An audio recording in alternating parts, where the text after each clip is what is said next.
Take control of your success by learning how to form your own advisory board and avoid being stuck. Hi again. So here we are, setting the expectations for your mastermind group. So you've decided on what your mastermind group is going to focus on what you're going to focus on, and what you're going to talk to other people about. So it could be that maybe you're selling on Amazon, just like myself, or maybe you want to figure out how to get a promotion in your current work, or you want to gather some like-minded people to raise funds for your kindergarten to help provide more educational tools for your kids. So those are just some examples. Obviously, it could be anything you want. But so now let's start talking a little bit about how you're going to do this. Remember, the group, your mastermind group, starts with just one person, that's you. And once you have two, that's a group. So you started it. So here's what you're going to do now. You're going to start talking about a date and a time and how you're going to meet. So let's say you're going to stick to my suggested format, which is 1 week. You set a time and a date that works for everyone. And I happen to be in a group doing my mastermind from Norway, but I meet with people in California, for instance. That is then, if it's 9 o'clock there, it's 5 or 6 o'clock in Norway, my time, evening. So it works perfect. And it works good for them too. So you just decide on the time that works.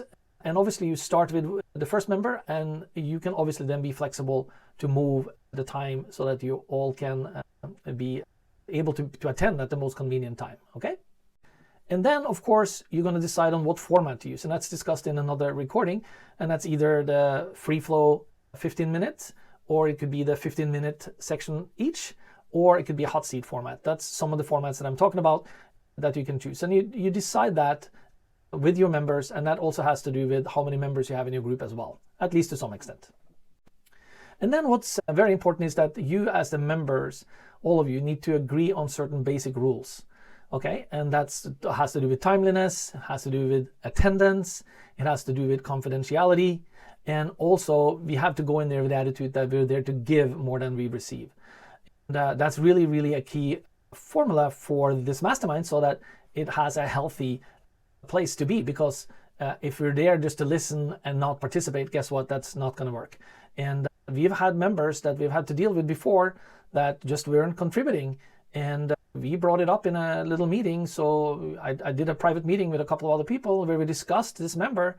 And one of us decided to contact this person and say, listen, hey, we're expecting more from your end. If you're not able to participate in the way that we had hoped for and expected for, we probably need to let you go. So, and that it sorted itself out. So that was good. That's just an example.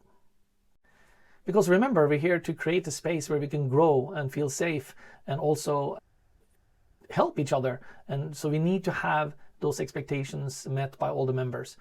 So those are important things. This is how we start taking the first steps. Very basic, nothing to it really, but it also means that you should have in mind what it is that you bring to the table and what topic you're interested in going after, and see if that person is also interested in that. So we are taking the first steps, and you're not far away. Keep on listening to these recordings, and we'll get you there very quick. And it would not surprise me that within a week to 3 weeks, you will have your mastermind set up and running. And again, remember, a group is 2. So if that means just 2 people, that's fine. And then together, the 2 of you will go after the third person, which I'll also discuss in some more details in another video, okay? So now you need to decide on what format your mastermind should use. It's not a big decision, but it actually depends a little bit on how many people you invite into your mastermind. So let me explain. So I have 3 different formats that I go by. There may be more out there, but these are the ones that I go by. So the first one I call the 15-minute speaker mastermind. And that's basically the one I am the most, I wouldn't say comfortable with, the one that we use the most. And it's a cool one. So basically that could house, let me put it that way, that could house about 3 to 6 members. And it's still, the time is an hour and a half. I don't want to go over that. And where everyone speaks for about 15 minutes each. And there's a timekeeper. And you'll see me referring to that in this course before, actually not before, but in this course, how that's done. And that's a cool concept. I like it. And it divides the time up for everyone to share something every week. Like I said, sometimes when we have emergencies, we will dedicate the time to those people or that one person. The second one is the hot seat format. And that's the one where one person actually sits in a hot seat, if you want to call it. They are the focus of that mastermind. So the way that could play out is described in details here in a little bit. Then the last one is the free-flowing mastermind. That's also from 3 to 6 members as well. And the first person that comes on the call or logs in, they get to speak first, and there's no set time, and people interact very freely back and forth. We interact freely back and forth with the other one as well, but it's more focused on that person. So in this last one, it's more that person talking, and we share and give advice back and forth, but there's no time kept on them. But we obviously have some general time, so we space it out accordingly. So that's a cool concept as well, a little more relaxed, but still fine. So back to the hot seat format. So let's go in a little bit more details. This group is actually best for 3 people. In this case, it doesn't have to be, but when I'm going to talk about intimate, close, hot seat masterminds, I would say 3 people is a good number. First, we have the 3 members that just give a quick update of what they've done that week, the wins, the struggles, and what they've learned. That's how it takes place for about 15 minutes. Then the hot seat person actually gets 45 minutes, and the focus is on them. So the way that's set up is that the person that's going to be in the hot seat, that's decided on 1 week before. Okay, that's assuming that they meet every week. And that person will prepare a certain thing that they're going to present to the group, and they will most likely also tell them the subject. Okay, here's what I'm going to work on in some details. Okay, so that means the other members can also start thinking, okay, what do I need to know in this regards, and who do I know, and what resources might I have? So when the hot seat person starts, they give a 2 to 5 minutes max overview of their situation and problem that they want help with. That gives the other members more details about what's going on, and they then start asking questions. That is not elaborated a lot on by the hot seat person, because here we're now going to be in a giving situation and really push all kinds of ideas and thoughts to the hot seat person. So it's not a lot of interaction back from the hot seat person at that point, but obviously clarifications will be needed. And also another thing that's important, why the topic is decided, actually, let me rephrase that.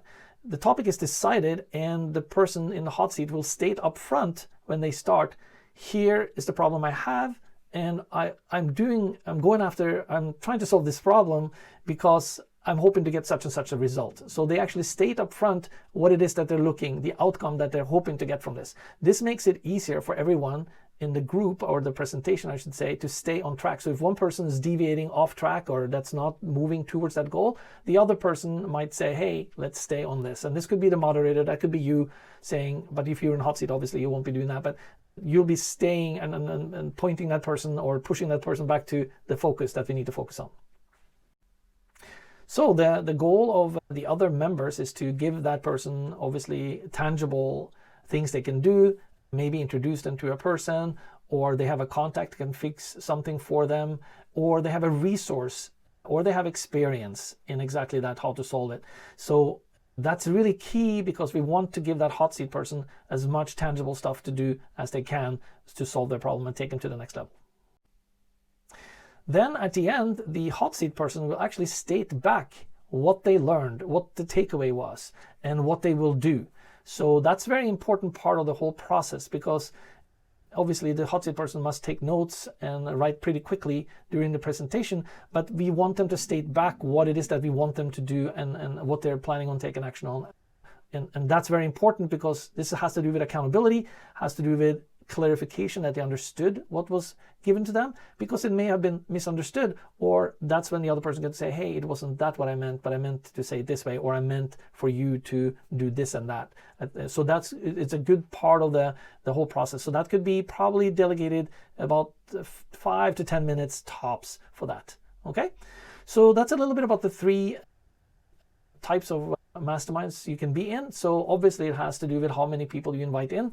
Now, for the hot seat, you don't do a hot seat every time you have a mastermind meeting, but you could, and it's very intense, and you could get a lot of issues solved and move faster on certain things. So I see the upside of that, but then you got to make sure that if one member misses a meeting, that whole hot seat session is going to lose a lot of that power. So think a little bit carefully about that.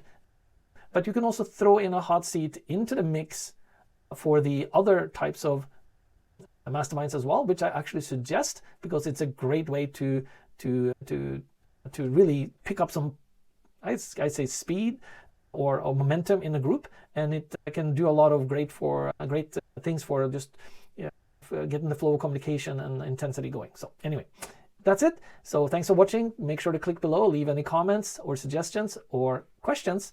I'll be happy to answer them, and click on the next video. See you there. Ciao. Bye. Visit ahamastery.com and find out all you need to know about our courses.